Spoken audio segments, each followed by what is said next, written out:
నమస్తే welcome to Vihari news. నూతనంగా ఏర్పడ్డ కాంగ్రెస్ హామీలను అమలు చేయటంలో విఫలమైందని బీఆర్ఎస్ ఎమ్మెల్యే కేటీఆర్ వ్యాఖ్యానించారు.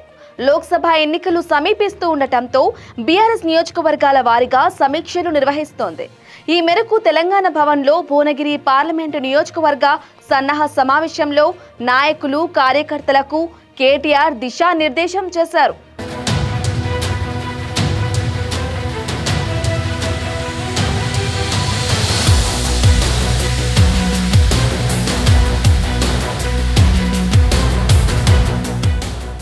రాష్ట్రంలో కాంగ్రెస్ ప్రభుత్వం ఏర్పాటై నెల దాటింది. కానీ ఎన్నికల సమయంలో ఇచ్చిన వాగ్దానాలను అమలు చేయకుండా కాలయాపన చేస్తుందని కేటీఆర్ ఆగ్రహం వ్యక్తం చేశారు. 10 ఏళ్ల బీఆర్ఎస్ పాలనలో జరిగిన అభివృద్ధి కాంగ్రెస్ కి కనిపించటం లేదని మండిపడ్డారు. ఇది ట్రైలర్ మాత్రమే. కేసీఆర్ ప్రజల్లోకి రాగానే కాంగ్రెస్ కి ఈ ఫిబ్రవరి నుండి సినిమా స్టార్ట్ అవుతోందన్నారు. ఎన్నికల సమయంలో కాంగ్రెస్ పార్టీ ఇచ్చిన 420 హామీలు అమలు చేసేంత వరకు ప్రజల పక్షాన పోరాటం చేయాలని, 5 ఏళ్ల పాటు కాంగ్రెస్ పార్టీని వదిలిపెట్టే ప్రసక్తే లేదన్నారు. కాంగ్రెస్ పార్టీ ఇచ్చిన 420 హామీల పుస్తకంను బైబిల్, ఖురాన్, భగవద్గీతలాగా చదివి అవి అమలు చేసేంత వరకు పోరాడాలని పిలుపునిచ్చారు. నా రాజకీయ జీవితంలో ప్రభుత్వం ఏర్పడిన నెల రోజుల్లోనే ఇంతటి ప్రజా వ్యతిరేకతను మూటగట్టుకున్న ప్రభుత్వం ఒక్క కాంగ్రెస్ మాత్రమే అన్నారు.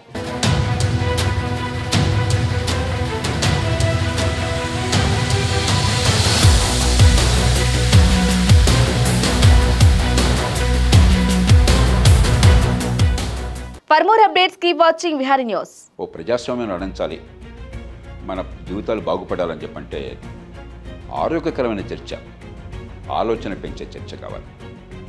అలాంటి చర్చను చేపడుతున్నారు Vihari news. Subscribe to Vihari news. Vihari న్యూస్కి మీరు సబ్స్క్రైబ్ చేయాలి, మీరు చూడాలి. ఈ విహారీ న్యూస్ వాస్తవాలు చూపిస్తుంది, ఎవరికి లొంగదు. ఎక్కడ గ్రౌండ్లో ఏం రిపోర్ట్ చేస్తారు అదే వచ్చి మీకు చూపిస్తారు. సో ఈ ఛానల్ గట్టిగా ఉన్నది అండ్ చాలా విశ్వాసంతో ఉన్నది అండ్ ఆనెస్ట్గా రిపోర్ట్ చేస్తుంది.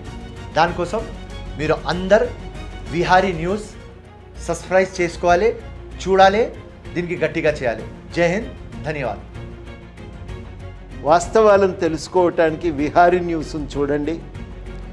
మీ సెల్ ఫోన్లోనో కంప్యూటర్లోనో విహారీ బటన్ నొక్కి విహారీ ఛానల్ను ఆదరించండి.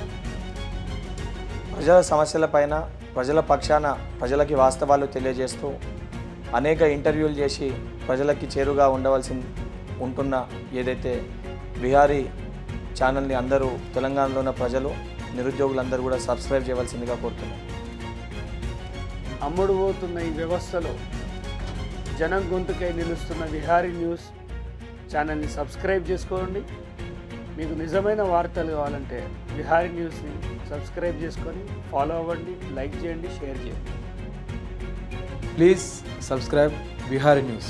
ఎందుకంటే విహారీ అంటే ప్రయాణించడం, అంటే ఒక బహుజన జ్ఞానాన్ని కావచ్చు, లేకపోతే బహుజన విధానాన్ని కావచ్చు, లేకపోతే మూఢత్వపు ధోరణిలో ఉన్న అజ్ఞానపు చీకట్లను తొలగించుకోవడానికి, వెలుగులోకి ప్రయాణించడానికి విహారీ న్యూస్ అనేది చాలా వరకు ఉపయోగపడుతుంది. ఖచ్చితంగా వాస్తవాలను మాత్రమే ప్రజెంట్ చేస్తుంది కాబట్టి, ఉన్నది ఉన్నట్టే ముక్కుసూటిగా మాట్లాడుతుంది కాబట్టి భవిష్యత్ తరాలు ఒక కొత్త పంతాలో పోవడానికి, కొత్త పంతాలో ప్రయాణించడానికి విహారీ అనే ఒక అర్థం ఉంది కాబట్టి విహారీ న్యూస్ను దయచేసి సబ్స్క్రైబ్ చేయండి, షేర్ చేయండి, లైక్ చేయండి. జై భీమ్.